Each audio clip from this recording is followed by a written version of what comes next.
Hello, King Abdullah here. Welcome back to Time Motivation. It's been a long while since I made these videos. Well, I have been training as well. They said a good pilot is always learning, and I took that opportunity and always continued that learning progress going on.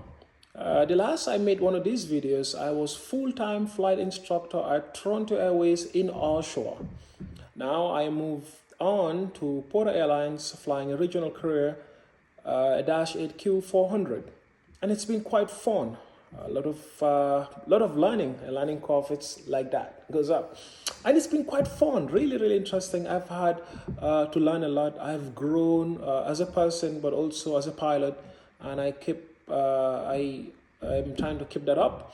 And so here I am again with some more free time to share as much information as I can.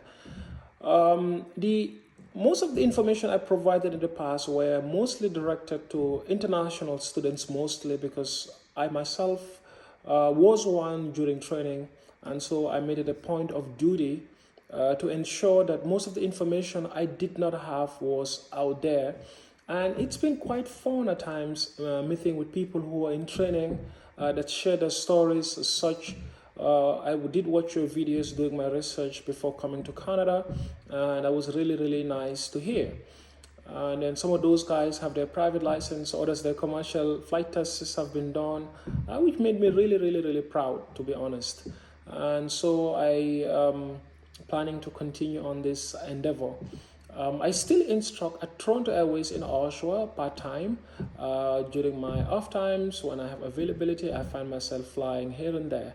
I've only done about, 6 hours of flying since January. So that's really not a lot in the last 7 months. But I'm passionate about general aviation. I want to have a hand in it as it goes, because it's always nice and fun to see someone coming in, with their empty toolbox, and then they go in and they do all the work. And at the end of the day, you see them come out on the other side, being a fully licensed pilot and also seeking opportunities to further develop themselves and their careers. That's always really nice to see. So instead of remaining a spectator, we decide to as well take part in shaping those futures where we can in the form of information given. If you are an international student trying to come to Canada, you must have noticed during your research that it's become quite difficult now getting those admission processes going because Immigration Canada has set up a quota per se for all private career colleges, especially flight schools. And so it's become more competitive. That doesn't mean you still can come and do your training in Canada. You can. You just have to put in a little bit more work and be ready as well to have all your funds from start to finish. What happened in the past was you have students coming in and then they have just enough to do their private pilot license, and then after that, they live in trouble conditions. It was really hard to get a job. It was really hard to continue on their training.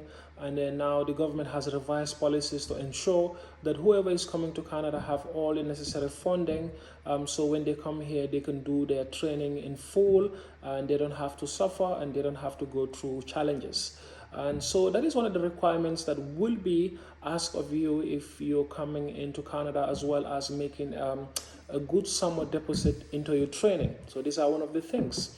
So you're still allowed to do your applications and come in, but now you're only allowed to show proof of partial funding, but that you have enough to do your training, which, to be fair enough, I think it is important, because I've been here for the last 9 years in Canada, and a better part of those years I was in training, and I see how difficult it can be trying to self-fund yourself.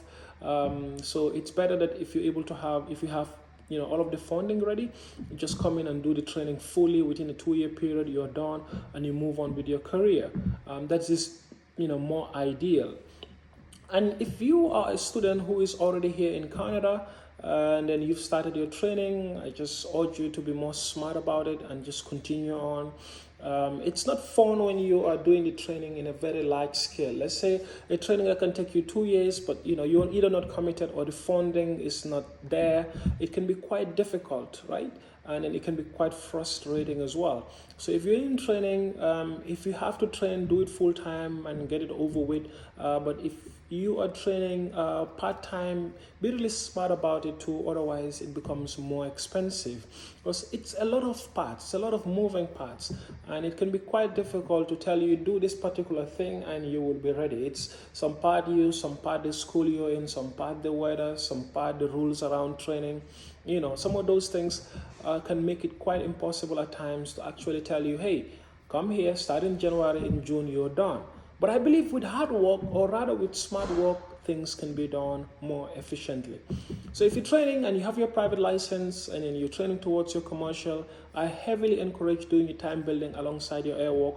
What I've seen in the past is most students, after finishing the private pilot license, they take a long break and enjoy themselves. Nothing wrong with that, but don't do it too long, otherwise your skill set will decay and you have to come again and relearn everything all over again, which can be quite difficult. Now, if you've been training, or if you've ever researched training in the past, and now you might have noticed it's getting a little bit more pricey because of a number of things, including fuel prices and just pure old inflation. You understand? And then now more than ever, it is required to be really, really smart about the way you go about your training, do the work. No matter how much a school wants to help you, an instructor wants to put you through, there is some part of it that you have to do, including written examinations and performing to the flight test standards, right? So it's all on you again. This video is just to say that I'm here again to provide as much information as possible. I don't even know where to start from, because there's been a lot of change since the last time I provided information, and then things has been changing rapidly. But I'll try to handpick the more important topics and start with those, and then you'll be seeing more of me and hearing more of me. Thanks and bye for now.